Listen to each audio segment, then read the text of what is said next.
অন্তর্বর্তীকালীন সরকার থাকতে সরকার প্রতিশ্রুতি দিয়েছিল 90 দিনের ভিতরে বিচার নিশ্চিত করার, কিন্তু অতি দুঃখের সাথে জানাতে হয় আজকে শহীদ ওসমান হাদি হত্যার 100 দিন পূরণ হলেও এখন পর্যন্ত তার বিচার নিশ্চিত করার কার্যকর কোনো উদ্যোগ আমরা দেখতে পাইনি।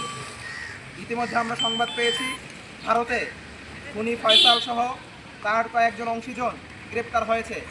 বাংলাদেশে তাদের পিছনে কারা জড়িত, কারা নির্দেশদাতা, কারা অর্থদাতা, কারা খুনিদেরকে দেশ থেকে পালাতে সহায়তা করেছে, এখন পর্যন্ত কোনো প্রতিবেদনের মাধ্যমে আমরা নিশ্চিত হতে পারি নাই।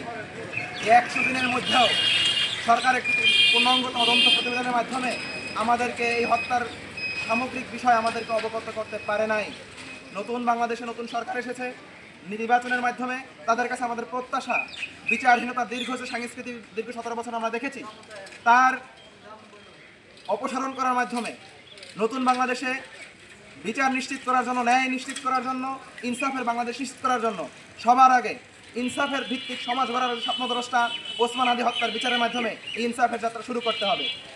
সবার মুখোশকে উন্মোচন করতে হবে, সবাইকে বিচারের মুখোমুখি করতে হবে। ইতিমধ্যে যারা গ্রেপ্তার হয়েছে ভারতে তাদেরকে অতি দ্রুত সময়ের মধ্যে বাংলাদেশে ফিরিয়ে এনে বিচার নিশ্চিত করতে হবে এবং আমরা চাই এই হত্যার বিচারের মাধ্যমে নতুন বাংলাদেশে অতি দ্রুত সময়ের মধ্যে ওসমান হাদি হত্যার বিচার নিশ্চিত করা। যতদিন পর্যন্ত